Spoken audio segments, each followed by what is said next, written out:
Ya,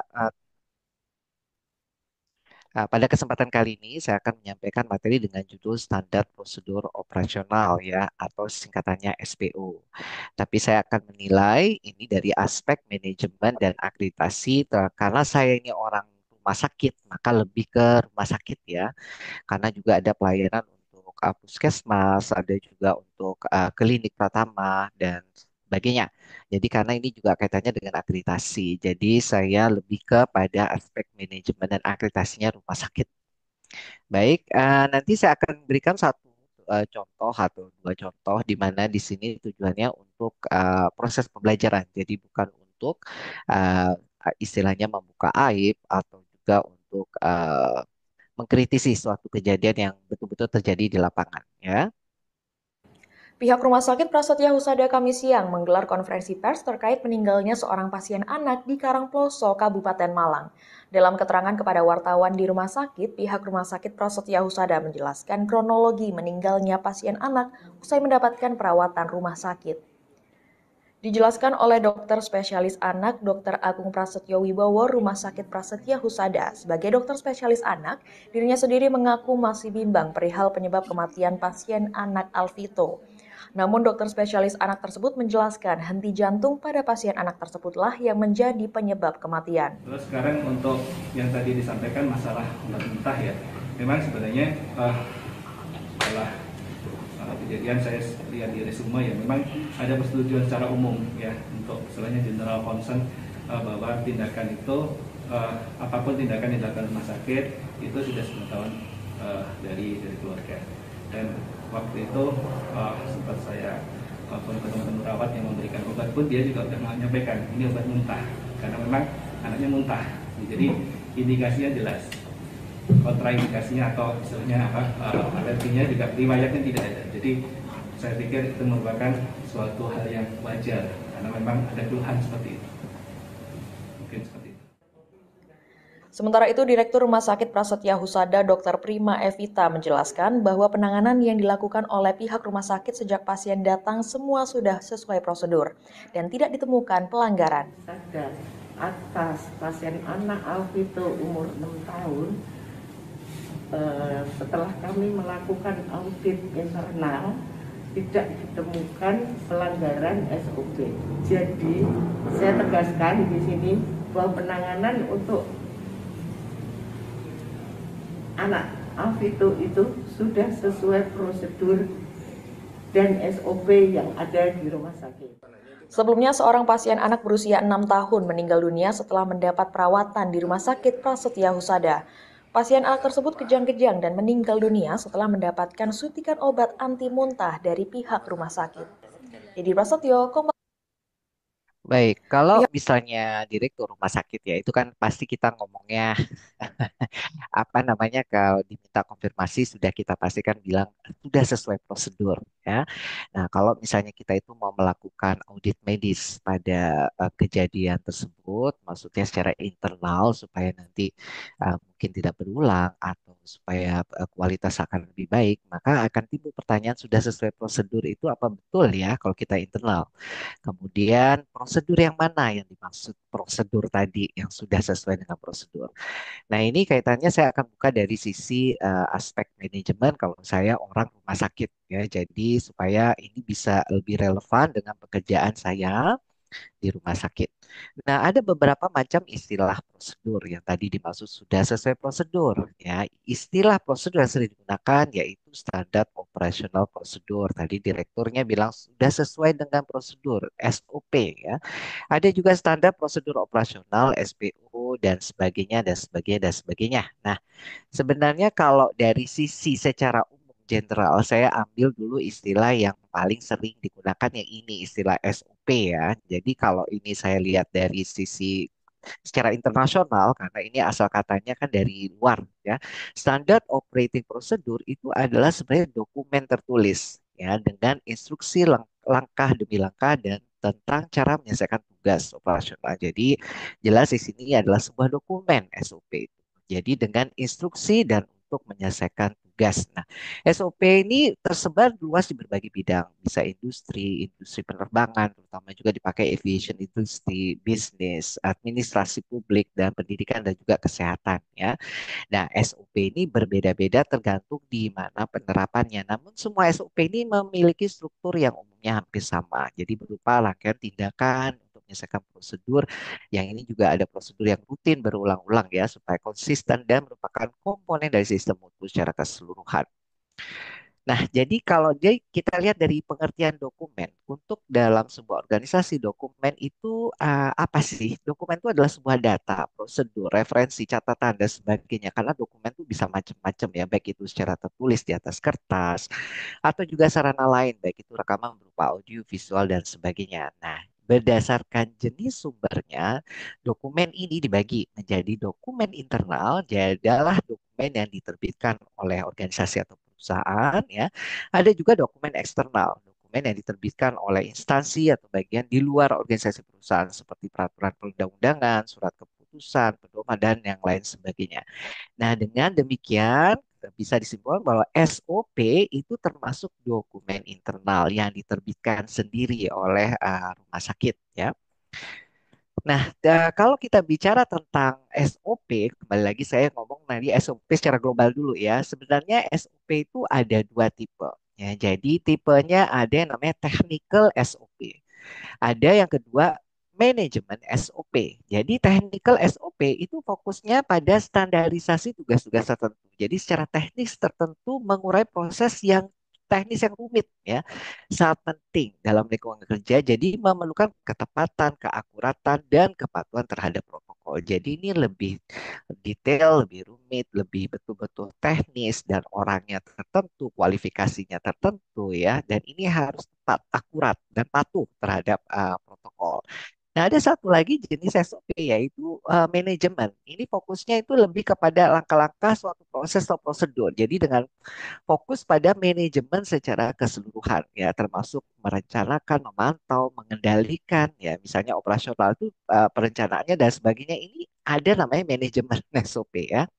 Instruksi ini berupa proses administratif misalnya. Ini termasuk manajemen SOP, manajemen SDM, ini termasuk manajemen SOP, manajemen keuangan, ini pakai ya manajemen SOP ya, tata kelola perusahaan dan manajemen proyek atau program ini sebagai. Jadi di rumah sakit sebagai organisasi yang kompleks dengan berbagai macam layer permukaan, pastinya juga bukan hanya soal teknikal saja SOP-nya, tapi juga tentang soal manajemen. Nah, apa bedanya tentang teknikal dan juga manajemen SOP ini?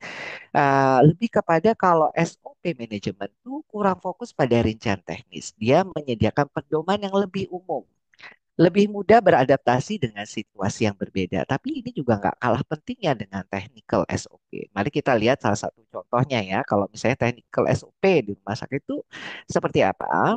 Nah, ya, seperti ini contohnya pemeliharaan bedside monitor. Ya, di sini tentang bagaimana protap SOP yang kita bilang ini pakai istilah SPO nanti ya. Ini contohnya saja. Jadi bahwa ini, nah ini dia lebih detail. Nah, jadi prosedurnya juga lebih detail. Nah, lebih detail seperti ini ya. Jadi ini harus precise, harus tepat aturan protokolnya ini. Jadi harus akurat. Nah, mulai dari sini dan sebagainya ya. Jadi petugasnya juga jelas. Nah, ini contoh tentang teknis. Nah, lalu kita balik lagi sebentar. Ya, ya, bagaimana dengan yang manajerial? Nah, kita lihat contoh yang manajerial, manajemen ya. Manajemen itu contohnya seperti ini. Nah, contoh penundaan pelayanan. Jadi dia bisa lebih general, nah, Dok, slide-nya menginformasikan. belum tampak, dok. Diulang ya. Slide-nya udah tampil? Tampak Sudah, kok. Nampak, tampak. Tadi tetap nampak kok. sudah nampak ya. Ini ya Sudah. dapat. Yang versus ini ya, technical. Iya, yang versus. Jadi Tapi belum teknikal tadi, contohnya, dok. iya Contohnya contohnya. belum tampak, dok. Oh, contohnya belum tampak. Oke, yang teknikal ini contohnya saya klik udah tampak belum ini? Belum. Enggak. Kalau kalau diklik Oh, enggak. oh, contohnya belum. Belum. Oke, oke, saya kasih ini. Oke, maaf ya, tunggu sebentar. Iya, yang ini kelihatan sudah. Bentar. Tes. Ini kelihatan? Yes, dapat. Ya. Oke, ini contoh untuk yang technical SOP ya. Jadi ini contoh teknis sekali pemeliharaan bedside monitor. Ya, jadi ini di rumah sakit ada ya. Jadi nanti ini lebih detail mulai alatnya, harus detail kemudian SDM prasyaratnya ya. Kemudian persiapannya ini apa aja dan prosedurnya mulai dari persiapan ya.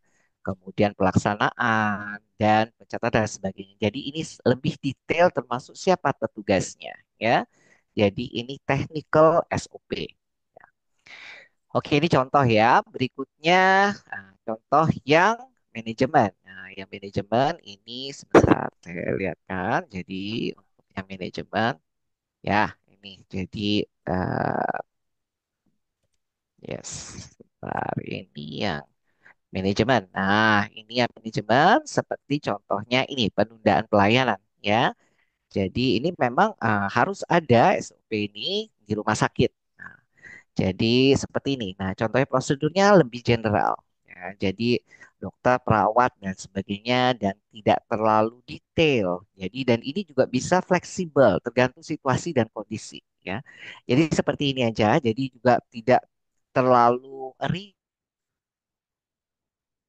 Mungkin kalau ada tergantung situasi kondisi mungkin ada kan ada lebih fleksibel. Nah, ini untuk manajemen. Ini juga penting dalam layanan di rumah sakit. Baik ya, sudah ya. Itu untuk gambaran besarnya dulu. Oke. Nah, sekarang kita ngomong tentang masalah. Nah, ada juga namanya SOP. Itu, sebentar ya.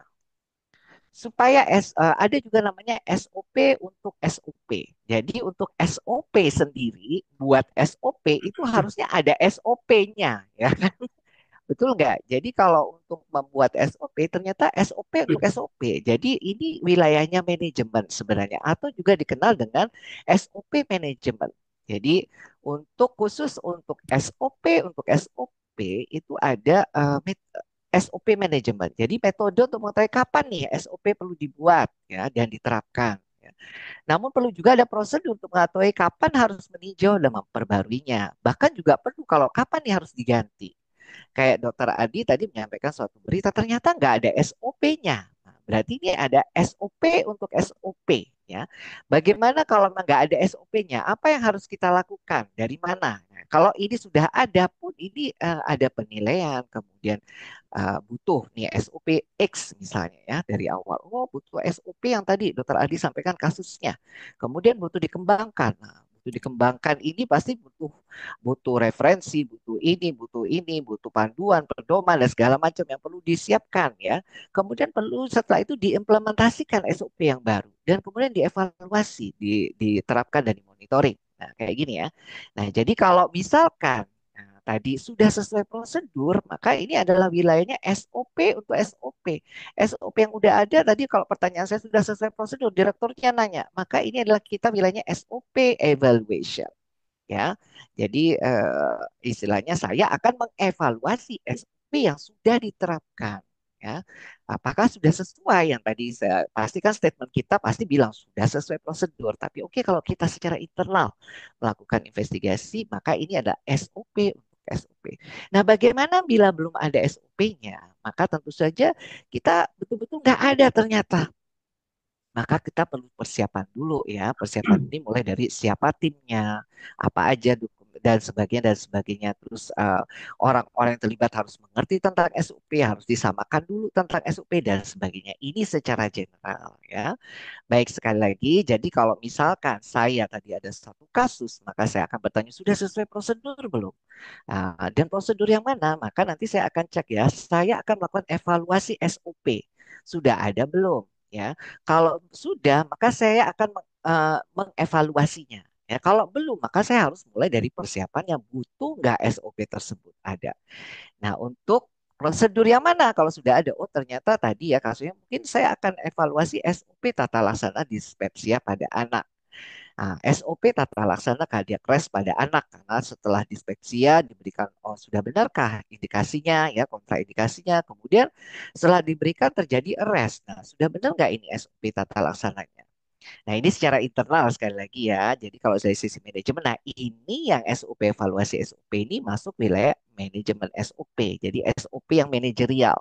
Nah, yang ini adalah manajemen yang teknikal, jadi teknis. Jadi ya ini nanti istilah secara umum ini supaya kita bisa lebih membedakan mana yang disebut dengan SOP manajerial dan SOP yang teknikal ya. Oke, sekarang kita bicara tentang SOP di healthcare ya. Di healthcare-nya Pak, tadi secara umum, kemudian saya bawa ke kalau di rumah sakit supaya kita lebih memahami kalau secara lebih global akan lebih sulit. Jadi saya memahami itu. Nah, sekarang kita ngomong tentang SOP di layanan kesehatan. Jadi kalau saya simpulkan bahwa SOP di layanan kesehatan itu adalah dokumen internal ya, internal yang dikeluarkan oleh layanan kesehatan itu sendiri, memastikan siapa nih penyedia layanan kesehatan itu memberikan perawatan konsisten. Otomatis ini bermutu tinggi karena juga sekaligus meminimalkan resiko. Resiko terjadi kesalahan karena SOP yang sudah dibuat pastinya sudah berdasarkan pedoman, panduan, referensi atau juga istilahnya evidence based dan sebagainya atau panduan praktek klinis dan sebagainya ya, panduan nasional kedokteran misalnya ya.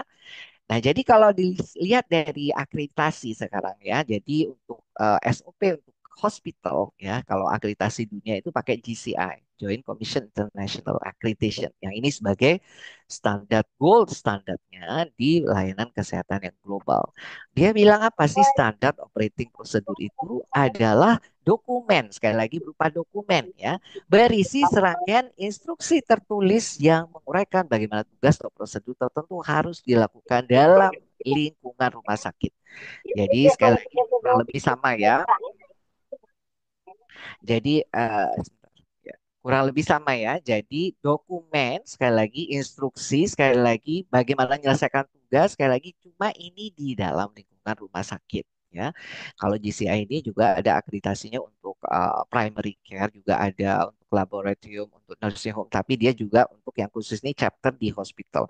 Tujuannya untuk standar prosesnya itu supaya jadi standar harus konsisten ya dan untuk kualitasnya jadi bagus dan mengurangi variabilitas. Jadi mengurangi penyimpangan-penyimpangan atau variabilitas. Jadi terutama yang mungkin ini seharusnya sudah bisa diprediksi dan pada akhirnya nggak akhirnya menghasilkan outcome yang lebih baik ini dari Joint Commission Accreditation ya. Nah, bagaimana? Jadi kalau dari secara layanan kesehatan di healthcare global itu sebenarnya ada rumah sakit itu ada tata kelola rumah sakit atau corporate governance untuk hospital ya. Dia itu eh, direksi, direction atau tujuannya untuk bangun sebuah rumah sakit itu sebenarnya kalau kita fokusnya ke patient center care maka ini tiga aja kalau kita gampang-gampangnya untuk lebih utamanya. Jadi harus meningkat keselamatan pasiennya dan harus bisa konsisten terhadap kepatuhan terhadap semua peraturan ya, mulai dari skala yang mungkin internasional, nasional, kemudian regional, lokal, sampai dengan internal di rumah sakit yang peraturan dia keluarkan oleh rumah sakitnya sendiri. Perusahaan ini contohnya adalah SOP. Dan tujuannya adalah untuk menghindari terjadinya tuntutan karena setiap layanan medis yang kita berikan itu ada konsekuensi ya. Bila terjadi diduga ada kerugian, HAM, cedera bagi pasiennya, maka mereka berhak punya hak pasien itu meminta pertanggungjawaban medis yang disebut dengan medical liability. Nah, karena ini juga layanan publik, maka dia jadi diperbolehkan jadi mayoritas proses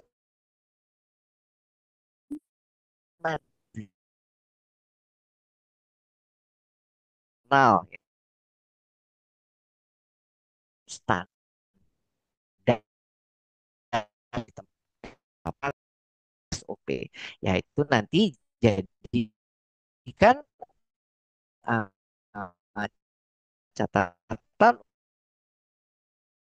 untuk Karena itu rumah itu memperoleh startup gitu ya. Nah, ini kalau dari lain rumah. Jadi makanya benefit of SOP, manfaat SOP, dokumen tertulis itu nggak akan optimal kalau itu cuma dokumen saja. Jadi harus ada manajemen SOP-nya. Nah, kalau dokumen yang benar, kemudian ada manajemen SOP-nya yang pengelolaan SOP-nya itu melalui prosesnya dari tadi assessment, kemudian development, implementation, dan evaluation itu terus jalan, maka benefit ini akan didapatkan. Nah, jadi di akreditasi mereka tuh menilai ada nggak SOP-nya dan kemudian jalan nggak manajemen SOP-nya. Gitu. Ada dokumen-dokumen lagi yang membuktikan bahwa SOP ini memang jalan manajemennya. Nah, kalau memang nggak berhasil dia melakukan manajemen SOP dengan baik ya, karena SOP itu hanya berupa dokumen saja, ya, tapi disertai dengan manajemen SOP yang baik, maka inilah benefitnya. Jadi dia bisa meningkatkan kualitas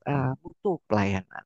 Dia bisa mengurangi error, kesalahan. Ya. Jadi apalagi kalau ini sudah berdasarkan evidence base, ya, sudah berdasarkan panduan resmi atau pedoman resmi yang dikeluarkan secara internasional atau nasional, ya, pastinya ini sudah punya dasar ya, kenapa kok harus ini itu, terutama juga jika ini kaitannya dengan teknis yang sangat teknis sekali. Maka ini akan mengurangi kemungkinan terjadinya kesalahan. Kemudian juga meningkatkan efisiensi ya. Tentu saja kalau sudah bagus dan kemudian diimplementasikan dengan bagus, kemudian mereka juga konsisten melakukannya, maka ya sangat efisien, akan jarang adanya variabilitas-variabilitas yang misalnya baik itu dari sisi apa namanya menambah jumlah waktu, menambah jumlah resources seperti bahan habis pakai, misalnya ini teknis ya, menambahkan alkes, pertambahan alkes atau menambah obat dan segala macam yang macam-macam itu, ya ini bisa meningkatkan efisiensinya. Jadi mengurangi atau penggunaan resources yang tidak pada tempatnya. Kemudian enhance safety. Jadi karena setiap SOP itu ujung-ujungnya karena rumah sakit itu kan ujung-ujungnya untuk peningkatan kualitas mutu dan keselamatan pasien ya. Apalagi kalau di akreditasi itu juga ada SOP yang diharapkan betul-betul dibuat untuk menuju sasaran keselamatan pasien ya. Jadi ini enhanced safety ini ya.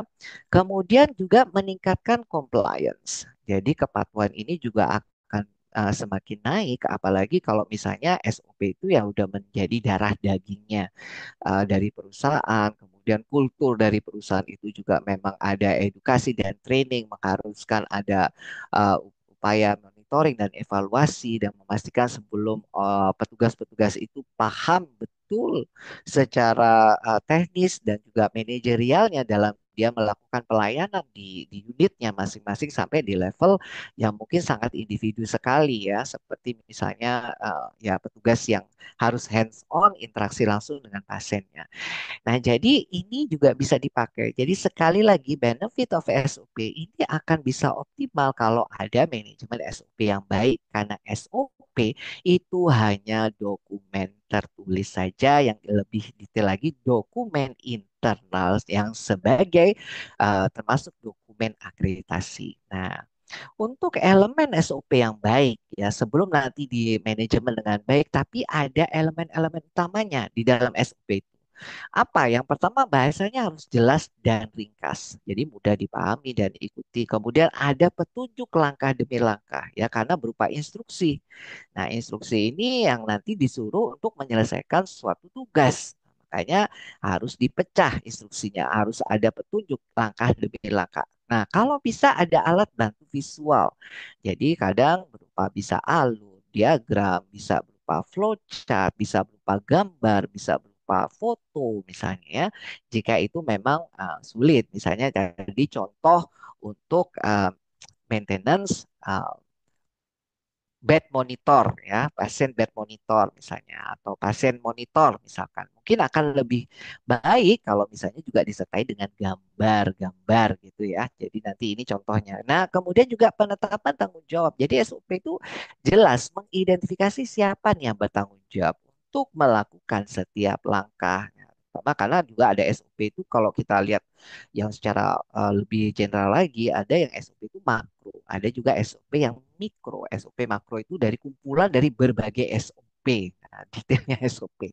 Nah, ya, kemudian juga ada tinjauan dan pembaruan berkala. Jadi SOP itu harus ditinjau dan diperbarui. Artinya seharusnya di dalam SOP itu juga ada item ini sudah ditinjau, sudah direview, ya.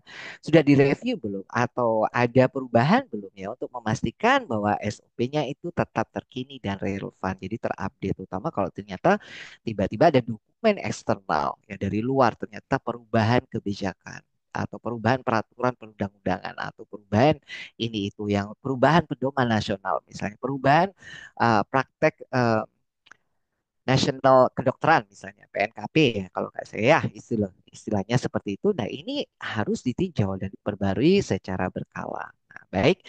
Nah sekarang bagaimana dengan SOP layanan kesehatan di Indonesia tadi di yang secara healthcare yang global ya karena saya ambil dari luar. Nah kalau di Indonesia ini bagaimana? Nah, kalau di Indonesia ini dari sisi pengertian ya, itu standar prosedur operasional ini yang dipakai di Menteri Kesehatan tentang standar pelayanan kedokteran. Ya. Karena istilah SPU ini yang sering digunakan di Undang-Undang Nomor 29 Tahun 2024 tentang ini dia pakai istilah SPU. Tapi di sini ya bunyinya suatu perangkat yang dibakukan menyelesaikan proses kerja betul sama ya, tapi langkah yang benar sama-sama. Tapi di sini ada tulisan dibuat juga oleh fasilitas layanan kesehatan ya sama dalam lingkungan rumah sakit ya sama. Tapi di sini dituliskan berdasarkan standar profesi. Jadi ini standar profesi ya. Ini yang saya garis bawahi. Nah, jadi ini yang dipakai istilah SPU. Nah, SPU ini lebih detail. Nah, sementara ada juga saya di Permenpan. Permenpan ini peraturan Menteri Aparatur Negara lah kayak gitu kalau nggak salah ya. Nah, itu ada istilah standar operasional prosedur karena ini disebutkan serangkaian instruksi tertulis yang dibakukan mengenai berbagai proses penyelenggaraan aktivitas organisasi bagaimana dan kapan, di mana dan oleh siapa dilakukan. Kenapa ini juga saya tampilkan? Karena ada juga SOP untuk administrasi aparatur negara gitu ya untuk instansi-instansi pemerintah. Nah, tidak detail, tapi di situ kan instansi pemerintah yang harus dilakukan oleh para aparatur negara, aparat pemerintahan itu ya, itu kan juga salah satunya adalah rumah sakit. Nah, gitu ya. Tapi ini saya tampilkan karena di sini juga pakai istilah SOP.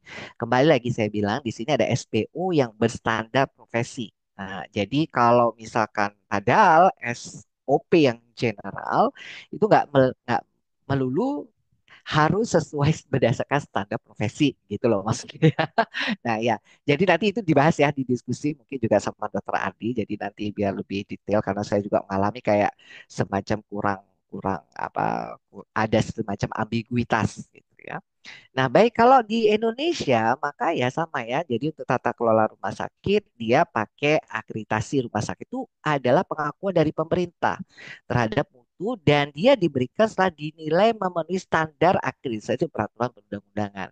Kalau tadi sisinya dari sisi manajemen saya ambil dari sisi akreditasi juga ya karena dari manajemen itu juga memastikan bahwa ya harus seperti ini taat hukum beserta peraturannya, turunannya termasuk taat harus terakreditasi. Manajemen menyiapkan ini semua.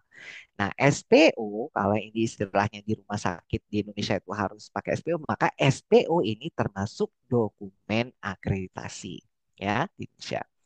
Nah, kalau untuk bicara tentang akreditasi, dokumen akreditasi itu dibagi dua. Jadi ada dokumen yang soal regulasi ada dokumen sebagai bukti pelaksanaan. Kenapa kok ada dokumen regulasi? Karena rumah sakit itu diminta supaya patuh regulasi. Jadi patuh regulasi itulah apa namanya esensi daripada akreditasi ya. Jadi ada standar yang harus dipatuhi, dipastikan itu berjalan sehingga pasti kalau standar itu dipatuhi, dipastikan berjalan maka ya otomatis kualitasnya akan bagus. Sesimpel itu. Nah, cuma untuk membuat standar yang benar itulah bagaimana ini tergantung daripada masing-masing rumah sakitnya. Makanya di apa namanya di akreditasi itu hanya dia dokumen regulasinya ada apa enggak kemudian dibuktikan ya mengenai kegiatan dan segala macam berupa bukti tertulis. Nah, mungkin di akreditasi itu tidak menilai apakah SPO-nya benar atau tidak ya. Setidaknya dia cuma bilang bahwa ada SOP-nya, SPO-nya, SPO-nya harus seperti ini, seperti ini. Tapi dia tidak menilai secara detail ya, ini SPO-nya sudah betul-betul benar atau enggak. Karena mungkin kalau sudah ada di situ referensinya karena dari pedoman atau karena dari pedoman nasional atau dari panduan nasional misalkan atau dari mana atau dari organisasi profesi misalkan, oh ya sudah jelas ini karena itu wilayahnya misalnya berdasarkan standar profesi dokter kolegium misalnya ya, misal bedah misalkan. Oh ya sudah, pokoknya sudah ada, tinggal ada bukti tertulis misalnya rekam kegiatan, pelaksanaan, mungkin ada istilahnya evaluasi daripada SOP itu, kemudian implementasi daripada SOP itu jalan atau enggak. Nah, ini dikaitan dengan bukti pelaksanaan untuk manajemen SOP-nya. Jadi sekali lagi kalau di akreditasi itu yang betul-betul pada saat penilaian ya, pada saat penilaian dia cuma menilai adakah dokumen regulasinya dan bagaimana dokumen untuk membuktikan bahwa ya ada dalam tanda kutip manajemen SOP-nya itu tadi. Ya, jadi tahap penilaian ini ditentukan oleh lembaga akreditasi tergantung karena di lembaga akreditasi itu pasti ada prinsip-prinsip yang satu, dua, tiga supaya nggak ada konflik of interest dan dia juga punya instrumen daftar tilik yang itu miliknya mereka. Jadi untuk surveyor itu, ya surveyornya karena sekarang itu ada beberapa lembaga akreditasi di Indonesia yang diakui oleh pemerintah yaitu ada enam. Ya, jadi karena saya juga bukan surveyor akreditasi. Nah, di sini tinggal ada nentuin skor dan elemen itu untuk dari sisi mana kelengkapan dokumen, hasil telusur.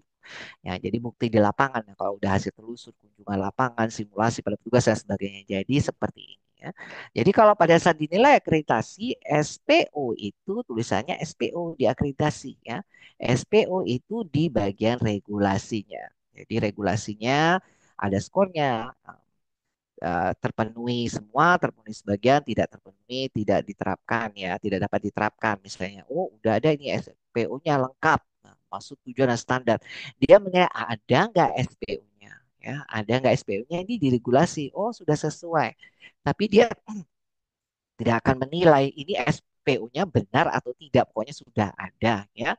Regulasi kebijakan ini adalah yaitu tadi sebagian hanya sebagian tidak lengkap ya. Kemudian ini standar. Nah, maksudnya dia benar atau tidak itu bukan benar atau tidak prosedurnya itu dikembalikan ya ke rumah sakit, tapi paling enggak formatnya sudah benar. Inilah yang dievaluasi oleh pada saat dokumen akreditasi. Nah, formatnya SPU itu sesuai dengan surat edaran ini yang dipakai di ini yang dikeluarkan oleh Komite Akreditasi Rumah Sakit KAS ya tahun 2012. Ini semua rumah sakit itu pakai format SPU yang sesuai dengan surat edaran ini. Perihal bentuk SPU diberlakukan mulai ini dan format ini sebagaimana berikut. Nah, jadi kayak ini. Jadi itu dari kita ya kan jadi akan PU tidak turun dasar SPU dicantumkan kebijakan dasari ada berjenjang. Nah, kalau flowchart ini adalah lebih seperti kayak ada alurnya, alur ya. Nah, oke, ini tadi itu ya penilaiannya. Nanti kita akan diskusi. Nah, ini contoh SOP yang baik. Nah, ini kenapa saya bilang ini SOP ya? Karena kalau untuk puskesmas itu ada lagi untuk dokumen akreditasinya itu kok beda istilahnya yang dikeluarkan oleh Ditjen Kemenkes di tahun 2015 dan saya tunjukkan ya. Nah, ini kalau yang memenuhi lima elemen utama, karena di sini apakah ini sudah terpenuhi lima elemen utama yang tadi saya sampaikan di depan ya. Kalau ini sepertinya belum tentu optimal. Nah, ini saya kasih contoh, nah, contoh ya yang bisa eh, istilah ini dipakai dan dikeluarkan resmi oleh pemerintah. Jadi ini saya suka banget. Jadi nanti ini ya, ini udah. Ya, ini saya tampilkan sebagai dokumen terakhir. Nah, ya. Ya, Ini ya. Jadi ini contoh teknis. Jadi yang teknis nih ya, bisa kelihatan ya. Tapi dia pakai istilah SOP. Ya. Dia teknis untuk injeksi intramuskular ini khusus ini adalah untuk pedoman akreditasinya FKTP Puskesmas yang dikeluarkan oleh Kemenkes. Dia pakai ini. Nah, pengertian ini ya. Kemudian ini ada SK-nya ya. Nah, ini di sini ada referensi. Nah, jadi sebagai ini referensi untuk membuat ini. Nah, kalau yang dari format SPO yang dikeluarkan oleh itu nggak tertera di sana. Nah, di sini ada prosedur dan langkah-langkah berupa alat, bahan, dan ada langkah-langkahnya. Nah, ini model hierarki ya, jadi step. Jadi yang lebih dari 10 tapi dijelaskan dengan flowchart. Nah, ini visual aid-nya. Jadi ada model kayak gini. Nah, ini lebih detail. Ya. Kemudian dia dilihat ada hal yang perlu diperhatikan, mungkin dan unit terkait, dan ada juga dokumen terkait. Nah, ini kemudian ada rekam historis perubahan. Jadi ini kaitannya dengan review isi perubahan atau tanggal mulai perubahan. Jadi ini lebih detail. Nah, ini saya dapatkan dari ini. Nah, ya, pedoman penyusunan akreditasi untuk FKTP tingkat pertama yang dikeluarkan oleh ini ya di tahun 2015 Direktur Jenderal Upaya Bina Kesehatan Dasar ini orang Kemenkes kayaknya ya. Nah di Kementerian Kesehatan Republik Indonesia. Nah, jadi istilah ini, nah dia di istilah ini juga mengkritisi tentang SPO dan SOP. Tapi nanti aja kalau ada tanya jawab ya. Mungkin itu. Itu aja yang bisa saya sampaikan. Saya kembalikan ke Dokter Adi. Terima kasih. Mudah-mudahan bermanfaat ya di waktu yang agak sebentar ini. Ya, silakan, Dok.